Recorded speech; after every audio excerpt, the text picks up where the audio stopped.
Good books smell good. And this book does not smell all that good, but don't blame Kant for it. Blame the publisher. Hackett books, I think, generally don't smell all that good. There's some books back here. This is an amazing book. This book, Fear and Trembling by Kierkegaard, the Lowry translation.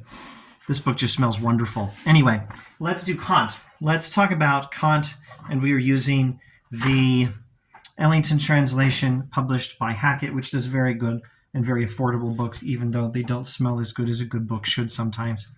We are in the first section, and let's just ignore the context. I just want to read one paragraph.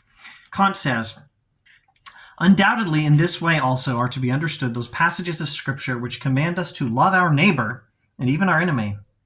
For love as an inclination cannot be commanded, but beneficence from duty when no inclination impels us, and even when a natural and unconquerable aversion opposes such beneficence, is practical and not pathological love.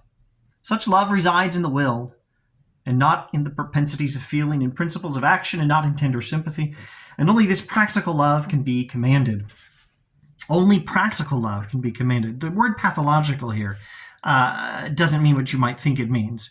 It just means pertaining to the emotions, related to old words in well, I think Greek, but I wouldn't rule out Latin as well, for emotions or feelings. Pathos is probably the Greek word.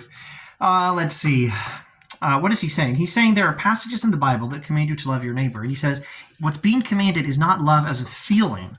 What's being commanded is love as an action. What's the line from DC Talk? Love is a verb. Kant agrees. Now, having said that, could we say that love as some sort of a feeling, some sort of an emotion, or some sort of a tendency to emotions, love as an inclination, could that possibly be commanded? Well, maybe not directly. It's difficult to just, because you are commanded, change your emotions or your desires or your inclinations. It's difficult to just directly do that. I can choose my actions. And so, well, I can choose my actions directly. And so when an action is commanded, I can do it. I can't necessarily do that with my desires or my inclinations or my feelings. But could I do it indirectly? Could I do it over time? Can I take some effort or make some resolution that has a very small effect on my feelings, my emotions, my inclinations? Can I cultivate certain feelings or propensities to certain feelings or certain inclinations or certain passions by means of building up my character in that direction through various techniques, various, I'm not sure what word to use. I could say the word therapy, but here in the ancient philosophical sense of the word therapy, or medieval philosophy, theology sense, not necessarily the same thing as contemporary psychology.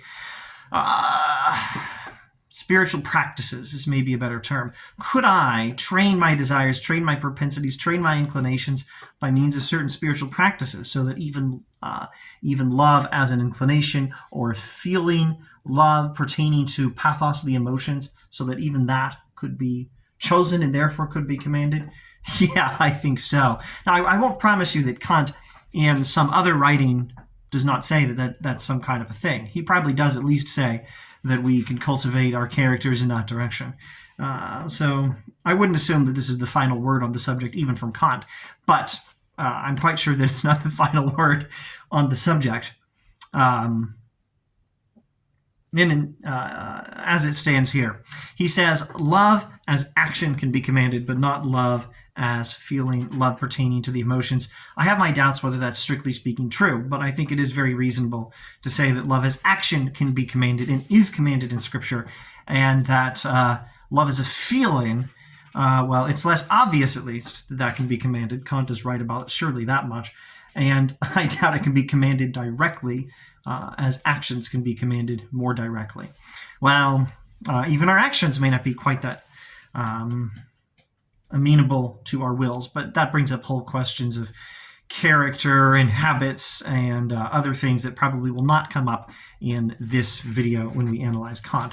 And that is quite enough for today. So, more Kant next time, and thank you for watching.